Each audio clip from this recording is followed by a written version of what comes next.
Hello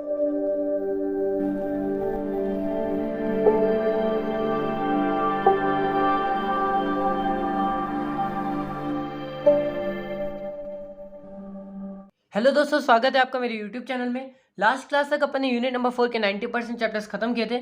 अब आज अपन करने जा रहे हैं यूनिट नंबर 5, जिसमें अपन कहेंगे इनपुट टैक्स क्रेडिट, जिसको अपन बोलते हैं आईटीसी। इस वीडियो में मैं आपको बताऊंगा आईटीसी के मेन पार्ट्स जो एग्जाम में आ सकते हैं। उसके लिए आप प्लीज़ वीडियो पर एंड तक बने रहिए। मैं आपको अच्छे से बताऊंगा कि आपको क्या क्या पढ़ना चाहिए जिससे आप स्कोर कर सकते हैं। चलिए स्टार्ट करते हैं अपना आज का टॉपिक। देखिए, आईटीसी मतलब होता क्या है, इसकी मीनिंग क्या है। तो tax paid by supplier in respect of goods purchase और service obtained from registered person. Input tax क्या होता है, इसका मतलब होता है टैक्स पेड। जितना टैक्स पेड किया है किसने, सप्लायर ने। याद करिए, मैं आपको बताया हूँ कि जो जीएसटी होता है वो चार्जेबल किसके ऊपर था, सप्लायर के ऊपर। तो जिसके ऊपर चार्जेबल होगा वही पेमेंट करेगा। तो यहाँ पे जो जितना टैक्स पे किया है, कौन, सप्लायर, किस चीज़ के लिए पे किया है, तो गुड्स और सर्विस के लिए। जो गुड्स आपने परचेज किया, जो या फिर जो सर्विस आपने ऑब्टेन की है, उससे रिलेटेड कोई भी टैक्स अगर आपका सप्लायर ने पेमेंट किया है तो उसको बोलते हैं इनपुट टैक्स। ओके, अब आईटीसी अवेलेबल है। आईटीसी मतलब होता है उस टैक्स का आपको क्रेडिट मिलना, मतलब आप उस टैक्स को क्रेडिट के रूप में ले सकते हैं और अपने जो टैक्स पेड है, जो आपको टैक्स पे करना है अपने सप्लाई के ऊपर, तो उसमें से आप माइनस कर सकते हैं। उसको बोलते हैं इनपुट टैक्स क्रेडिट, जिसको बोलते हैं आईटीसी। ओके, अब देखिए, ITC is available for input and capital goods. Inputs के लिए भी मिलेगा और कैपिटल गुड्स के लिए भी मिलेगा। इनपुट्स मतलब ऐसे गुड्स या ऐसे सर्विसेज जो आप ऑब्टेन किए हैं बेचने के लिए। मतलब ऐसे गुड्स, समझ लीजिए आपका बिजनेस है, आपका बिजनेस किसी भी चीज़ का, समझ लीजिए मोटर कार का आपका बिजनेस है, तो आप अगर मोटर कार को परचेज कर रहे हैं तो आप उसको सेलिंग पर्पस के लिए अगर परचेज करें तो वो आपका इनपुट है। पर अगर आपका किसी और चीज़ का बिजनेस है और अगर आप मोटर कार को परचेज कर रहे हैं अपने बिजनेस पर्पस के लिए, तो वो आपकी कैपिटल गुड्स है। ओके, तो आपको आईटीसी दोनों के लिए मिलेंगी, इनपुट्स के लिए भी मिलेगी और कैपिटल गुड्स के लिए भी मिलेगी। ओके, अब देखिए, जब एक रजिस्टर्ड पर्सन गुड्स और इनपुट्स परचेज करता है, जब कोई एक रजिस्टर्ड पर्सन, मतलब आप अगर रजिस्टर्ड पर्सन है और आप अगर गुड्स या फिर इनपुट्स परचेज कर रहे हैं, तब वो टैक्स पे करता है। और टैक्स पे कौन कर रहा है, तो देखिए आप ही पे कर रहे हैं। टैक्स आप पे करें, पर जो गवर्नमेंट को जमा करता है वो कौन करता है, सप्लायर करता है। इनवॉइस के, जब आपको इनवॉइस मिलता है तो उसमें जीएसटी लिखा हुआ मिलेगा आपको, मतलब आपने टैक्स पेमेंट किया, पर जो टैक्स रिसीव किया वो जाके गवर्नमेंट को जमा करेगा, जिसको अपन बोलते हैं सप्लायर। तो जब एक रजिस्टर्ड पर्सन गुड्स और इनपुट्स परचेस करता है तब वो टैक्स पे करता है। In this case he is entitled to get ITC against tax paid. मतलब जितना आपने टैक्स पे किया उसके लिए आपको मिलना चाहिए आईटीसी। ठीक है, देखिए अब बात करते हैं फीचर्स। फीचर्स क्या है, आईटीसी के फीचर्स क्या है। तो देखिए, आईटीसी किसके लिए अवेलेबल है, इनपुट टैक्स के लिए। जितना आप इनपुट टैक्स, इनपुट मतलब जो आप परचेस कर रहे हो उसमें जितना आप टैक्स पे कर रहे हैं उसके लिए आपको क्रेडिट मिलना चाहिए, है ना।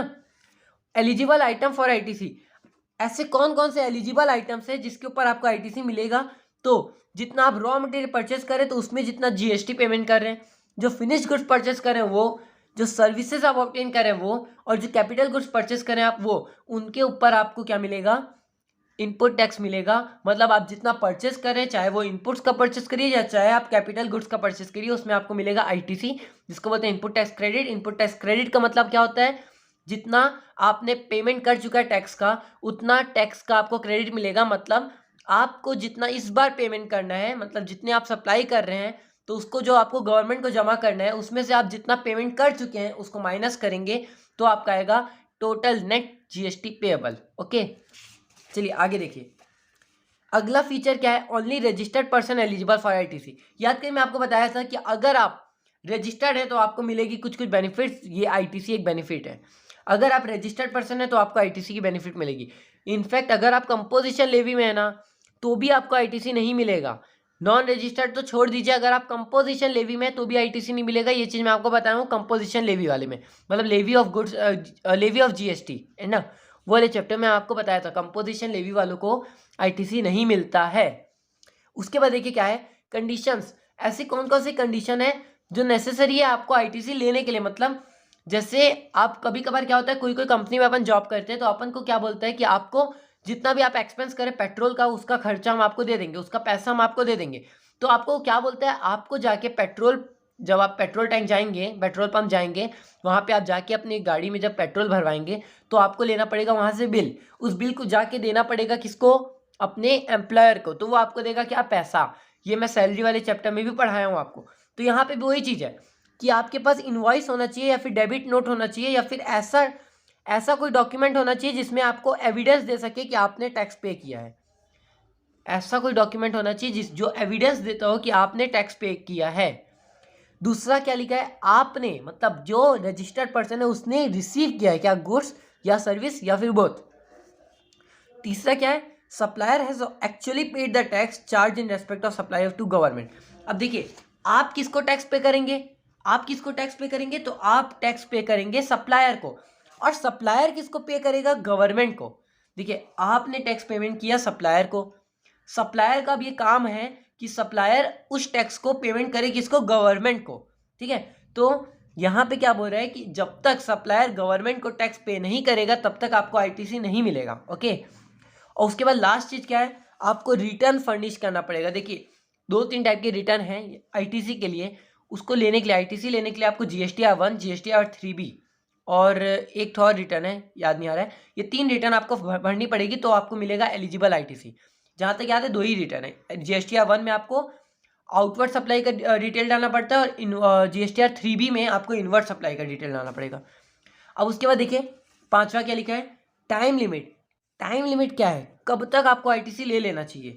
तो देखिए, due date of furnishing return of September. आप जो सितंबर की रिटर्न है ना, उसका जो ड्यू डेट है, कौन से सितंबर की, तो जो जैसे इस साल आपको अगर आपने कोई सप्लाई किया है, जो मतलब सॉरी परचेस किया है, इस साल आपने कोई परचेस किया है तो उसके ऊपर आप टैक्स पे किए होंगे। तो अगले साल की सितंबर, समझ में आया, अगले साल की, अगले साल मतलब ये नहीं होता है 2021, 21-22 है जैसे, तो 22-23 की, जैसे अभी जो चल रहा है वो मार्च चल रहा है, मतलब जो अभी आने वाला सितंबर है ना, उसकी बात कर रहे हैं अपन।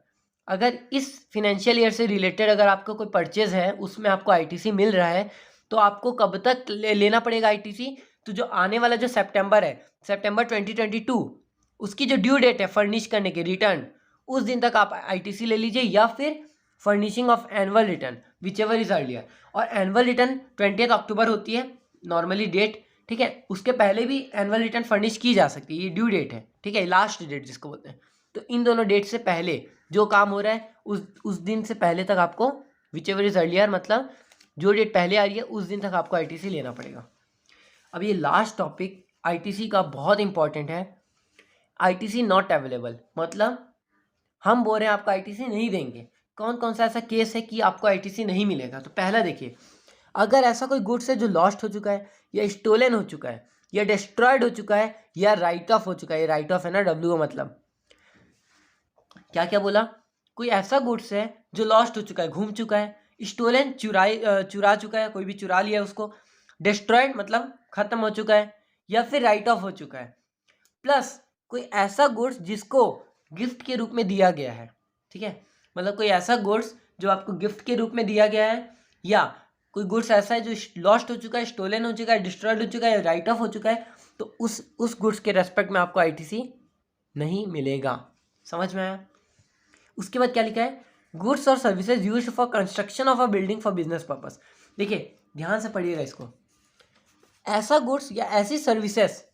अब ऐसा गुड्स कौन सा होगा, तो सीमेंट मान लीजिए, सर्विसेज में क्या होगा, इंजीनियर। ठीक है, जो कंस्ट्रक्शन, किस चीज़ का कंस्ट्रक्शन, तो ऐसी बिल्डिंग का जो बिजनेस पर्पस के लिए यूज़ होने वाली है, इसके लिए कोई भी गुड्स या सर्विसेज आप ऑब्टेन कर रहे हैं तो उसमें आपको आईटीसी नहीं मिलेगा। ठीक है, उसके बाद क्या लिखा है, goods purchased from a composition dealer. देखिए यहाँ पे वापस एक बात बताता हूँ, याद करें मैं आपको कंपोजिशन लेवी वाले में चैप्टर बताया था कि कंपोजिशन लेवी में अगर आप हैं तो पहले तो आपको आईटीसी नहीं मिलेगा, दूसरा जो आपसे परचेस करके जाएंगे ना उनको आईटीसी नहीं मिलेगा। भले आप रजिस्टर्ड पर्सन है, पर अगर आपने कंपोजिशन लेवी से परचेस किया है, जो कंपोजिशन स्कीम में उससे आप अगर आपने परचेस किया है तो आपको भी आईटीसी नहीं मिलेगा। ये वाला पॉइंट समझ में आया तो बताइए, नहीं आया तो मैं इसको बाद में वापस बता दूंगा आपको। और देखिए चौथा, अगर आप मोटर व्हीकल की बात कर रहे हैं, अगर आईटीसी अगर मोटर व्हीकल की बात करें, मतलब अगर आपने कोई वो मोटर व्हीकल परचेस किया है तो आपको आईटीसी नहीं मिलेगा। एक्सेप्ट मतलब अगर इसकी बात करूँ ना, इस केस में मिल जाएगा, पर नॉर्मली नहीं मिलेगा। और ये कौन सा केस है? जब टैक्सेबल पर्सन का बिजनेस ही है मोटर कार को बेचना या फिर ट्रांसपोर्ट करना पैसेंजर को, ठीक है, या गुड्स को। समझ में आया क्या बोला मैं? अगर आपका बिजनेस ही मोटर व्हीकल से रिलेटेड है तो आपको आईटीसी मिल जाएगा। नहीं तो अगर आपको कोई और बिजनेस है जहाँ पे आपको मोटर व्हीकल कैपिटल गुड्स, मतलब अगर मोटर व्हीकल कैपिटल गुड्स के लिए यूज़ की जा रही है ना, तो आपको आईटीसी नहीं मिलेगा। समझ में आया? और पांचवा है जो लास्ट पॉइंट है, वो क्या है? ITC not admissible if depreciation claimed on tax component. ITC नहीं मिलेगा अगर डेप्रिसिएशन क्लेम किया जा रहा है टैक्स कंपोनेंट में। आईटीसी आपको नहीं मिलेगा अगर आपने डेप्रिसिएशन क्लेम कर लिया टैक्स कंपोनेंट में। ये पॉइंट मैं आपको समझाता हूँ, आप ध्यान से समझिएगा। समझ लीजिए आपने कोई मशीन खरीदी जिसका कॉस्ट है 10,000, उसमें आपको जीएसटी लगा 2,000 रुपये का, तो टोटल कॉस्ट आपके लिए कितनी हो गई? 12,000 रुपये। अब आपको पता होगा अपन अकाउंटिंग करते तो अपन इसको लेके करते हैं, ठीक है, पर अगर आपने इस वैल्यू पे अगर आपने डेप्रिसिएशन कैलकुलेट किया, समझ लीजिए डेप्रिसिएशन का रेट है एट द रेट ऑफ 10%, तो अगर आप इसमें कैलकुलेट करें 10% तो आपको आईटीसी मिल जाएगा, ये 2,000। पर अगर आप 12,000 में 10% कैलकुलेट करें ना, तो आपको आईटीसी नहीं मिलेगा। समझ में आया ये वाला केस? मतलब अगर आपका जो कॉस्ट है उसमें जीएसटी का कंपोनेंट भी शामिल है, और अगर आप उस टोटल कॉस्ट में टैक्स निकाल रहे हैं, डेप्रिसिएशन निकाल रहे हैं, तो आपको आईटीसी नहीं मिलेगा। ओके, ये था, पूरा खत्म हो गया आपका क्या? Theory part. इसमें आपका प्रैक्टिकल भी एक तो आता है, और इसका प्रैक्टिकल क्वेश्चन आता है। अच्छा एक मिनट, सॉरी, अभी और बचा है। नेक्स्ट पॉइंट देखिए, कंपोजिशन लेवी में आईटीसी नॉट अलाउड। ये चीज़ मैं बार बार बता चुका, 2 बार आ चुका है पहले भी। अगर कंपोजिशन लेवी वाला है तो उसको भी आईटीसी नहीं मिलेगा, और जिसको वो बेच रहा है उसको भी आईटीसी नहीं मिलेगा। समझ में आया?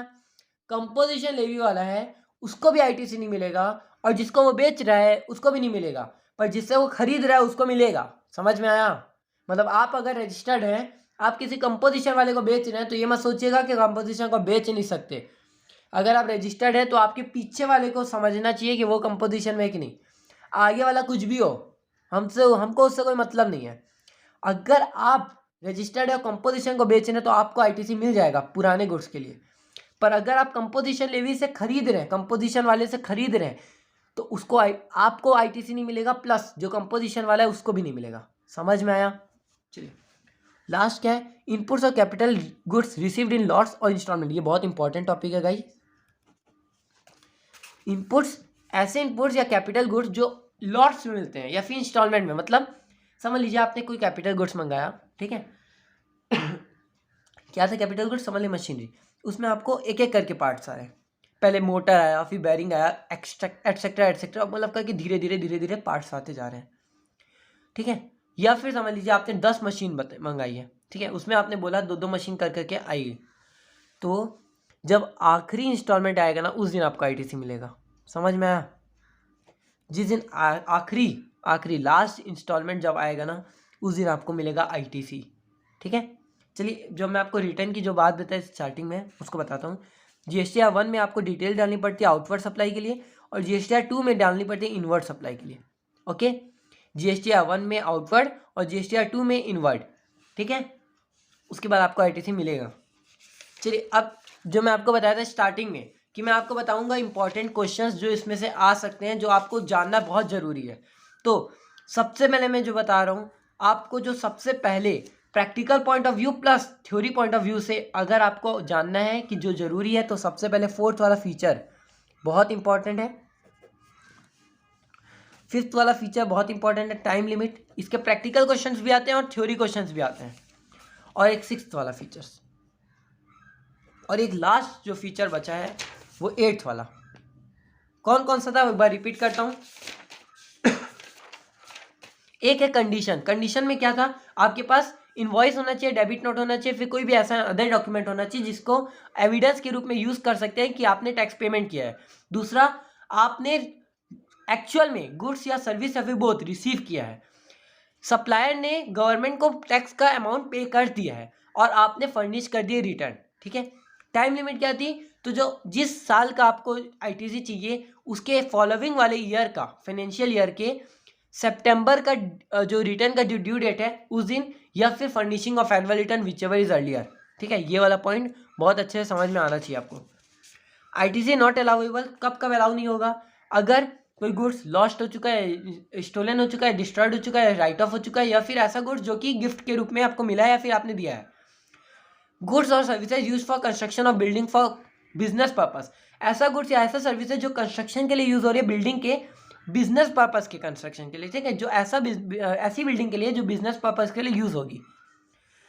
उसके बाद क्या है, गुड्स आपने जो परचेस किया कंपोजिशन डीलर से, ऐसा डीलर जो कंपोजिशन स्कीम में है उससे आपने अगर कोई गुड्स परचेस किया तो आपको आईटीसी नहीं मिलेगा।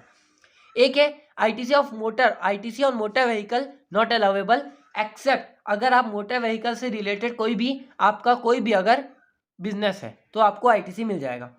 और अगर आपने टैक्स कंपोनेंट में डेप्रिसिएशन कैलकुलेट कर लिया तो आपको आईटीसी नहीं मिलेगा। ये लास्ट पॉइंट था। उसके बाद देखिए, अगर इनपुट्स या कैपिटल गुड्स आपको इंस्टॉलमेंट में मिल रहे हैं तो आईटीसी उस दिन मिलेगा जिस दिन आपको आखिरी इंस्टॉलमेंट मिल रही है। ओके, ये था आपका पूरा डिटेल, इसका थ्योरी पार्ट था। इसके बाद मैं नेक्स्ट जो वीडियो बनाऊंगा उसमें मैं आपको प्रैक्टिकल क्वेश्चंस बताऊंगा। अच्छा, एक चीज़ और बताता हूँ, ये आपकी है इनडायरेक्ट की निकिता 2022 एग्जाम्स के लिए। ओके, इसमें मैं आपको एक चीज़ दिखाता हूँ, आईटीसी वाला चैप्टर। अब आपको एक बार भी निकिता खोलने की जरूरत नहीं है क्योंकि मैं आपको सब चीज़ बता दी हूँ। देखिए, सबसे पहले इनपुट टैक्स क्रेडिट क्या होता है, इनपुट टैक्स का मतलब क्या होता है, ये देखिए यहाँ लिखा है। इनपुट टैक्स मतलब क्या होता है, इनपुट टैक्स ये रहा गुड्स एंड परचेज और services obtain from registered person.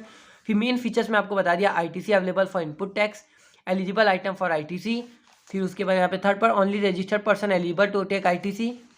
उसके बाद 4 point condition necessary for obtaining ITC. 5th point था टाइम लिमिट फॉर आईटीसी। फिर उसके बाद एक तो था आईटीसी नॉट अलाउेबल। जो इंपॉर्टेंट पॉइंट्स है मैं सारे आपको कंप्लीट कराया हूँ। Composition levy ITC not allowed. फिर उसके बाद एक तो पॉइंट था, और कौन सा पॉइंट था यार, अच्छा, input of capital goods received in instalment. ये नॉर्मली आपका इतना क्वेश्चन था। इसके बाद आपका नेक्स्ट चैप्टर स्टार्ट हो रहा है रिटर्न। देखिए, ठीक है, यहाँ तक आपका आईटीसी था। अब आपको एक बार भी इसका थ्योरी पढ़ने की कोई जरूरत नहीं है, इतना ही था आईटीसी के अंदर। इसका मैं आपको प्रैक्टिकल क्वेश्चंस नेक्स्ट वीडियो में जरूर से बताऊंगा। आप लोग प्लीज़ वीडियो पे बने रहिए और जितना ज़्यादा हो सके उतना ज़्यादा शेयर करिए और प्लीज़ सब्सक्राइब करते रहिए मेरे चैनल को। Thank you.